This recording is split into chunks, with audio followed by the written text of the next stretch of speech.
104.7 IFM. Report! Apektado ang kabuhayan ng mga mangingisda sa Lingayen dahil umano sa pabago-bagong panahon. Sa PM ng IFM News Digupan sa ilang mangingisda o kumakalukor sa bayan, hindi umano makapunta ang mga ito sa medyo malalim na bahagi ng dagat para makapaghulog ng lambat dahil sa banta sa kanilang kaligtasan dulot ng malalakas na alon at hangin. Dagdag ng mga ito, nakakabawi naman sila tuwing kalmado ang dagat dahilan kaya nakakailang layag sila sa malalim na bahagi at nakakapuno ng 5 banyera ng isda. No, singa malam, okay, amay, say daluyo na medyo kalmado. Mamido mamilu kami mamutulag. Pero no niya, mami sa laba. Mga pigarang kilo so nanalayo mo. Kilo. 2 kilos, banyera. Narum 5 banyera, talura. Yan ang tinig ng isang kumakalukor sa bayan ng Lingayen.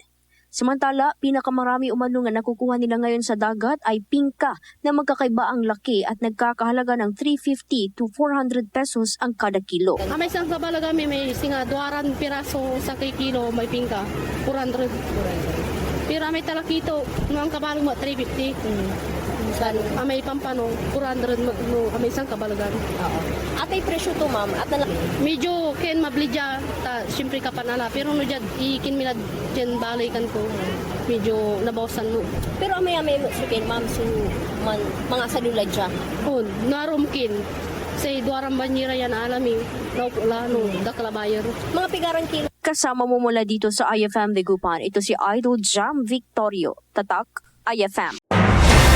IFM News. IFM News. IFM News.